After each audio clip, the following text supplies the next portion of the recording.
We're shaking, people. Back with another reaction. And we're back with some Gary Numan, though I want to insist up front we will continue through the remainder of the Tubeway Army album, which we're moving toward the end of, as well as going through all of Replicas. But Doug sent this to me a while ago, and he's actually sent me a number of things, and I just want to make sure I'm still going through them at a reasonably regular rate. So, yeah, I listened to Cars a while back, which, you know, of all the Gary Numan tunes going into this deep dive, that's probably the only one I knew prior. So as far as I know, I haven't heard this, but this is from 1980, so we're moving slightly ahead in time, though once again we will jump back and go through the remainder of the Tubeway Army stuff. But as I said, I really appreciate Doug for sending not just CDs, but also records and a cassette and one tape, which I'm still working on being able to rip. Nevertheless, yeah, we're going to jump ahead in time. We're going to listen to We Are Glass. I enjoy the phrase. Perhaps it speaks to fragility.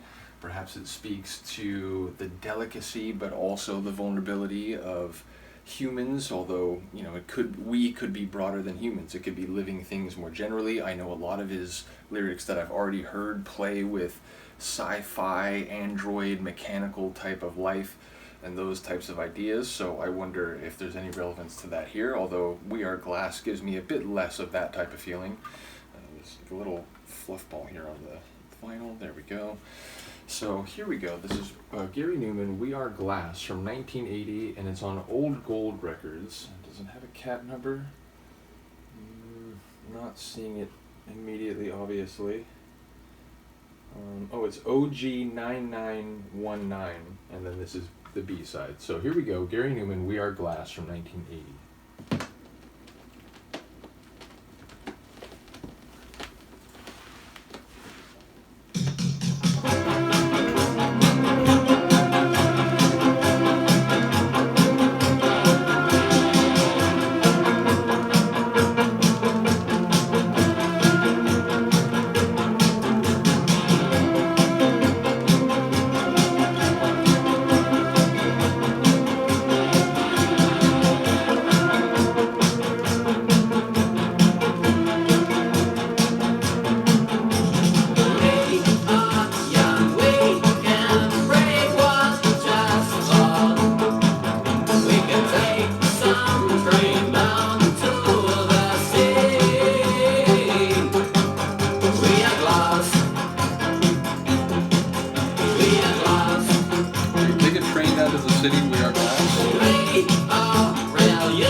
a bit less quirky and more reminiscent of at least some of the stuff I've heard on the Tubeway Army album.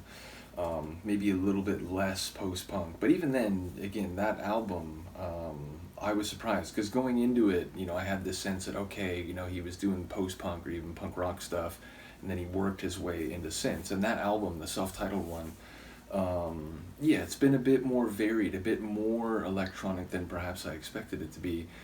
This one, it did have that guitar, especially in a couple parts. The guitar was really doing some wicked stuff and some, again, like, punk or post-punk style riffing, but it was in this, otherworldly type of synth atmosphere. And in that regard, that's what made me think of Cars, is that Cars is a bit more stripped down, a bit more of a quirky sound, but that big synth lead, it has this very like exotic, I'm in some other dimension type of feel, and the synth in this one did. And I particularly enjoyed, I don't know if it was like the post-chorus, like the first part after the chorus, but there was a section of the song where it really took a step up sonically, and it came by a couple times. So I don't think it was actually the chorus, because the part where you were saying like "We Are Glass," it was like after that. But the sonics would really increase in intensity during a couple sections in that. So yeah, I enjoyed it. "We Are Glass," I'm not quite sure what's happening. So yeah, I'd be curious to hear what people's insights are, because there's been a couple times where I'm like, okay, I get some general ideas based on one or two lines I heard, and then people will comment like, oh, it's very sci-fi, and in some cases it was like, oh, it's like a bit crazier, a bit edgier, maybe a bit naughtier than I realized. So yeah, I'm wondering if there's a particular insight on "We Are Glass." But obviously I heard the title phrase, and like which way you're at, like maybe people were asking him or he was asking them, like I think they were asking him, but like which way is down. There's some other lines where I'm not sure how they fit in. So but either way, once again, shout out to Doug for sending me some material in multiple phases now. And indeed, I mentioned there's something that I got recently which relates to something that I tried to react to like a year ago, but my copy of this vinyl was not great, so I did a couple and I was like, I don't know, it just, it doesn't like do the music justice. But little did he know, Doug sent me a better copy, and so I'm going to go back into that, but I will not reveal what it is just yet. Either way, big shout out to those who've been following the Numan Tubeway Army stuff, and once again, I want to insist, this was sort of a special reaction. I just felt like, this has been sitting on the shelf for a little while, and I feel bad because I'm going through so much stuff, and, a few people have taken the initiative to like actually mail me some physical releases, which I really do appreciate, so I wanted to come back to this. But we will go back to the Tubeway Army self-titled album, finish that off, go through all of Replicas, finally get back to Pleasure Principle, which I think I left after like 3 or 4 tracks to jump back in time. So this is all on the upcoming schedule. Do let me know what you think of this tune. I will see you next time. Peace.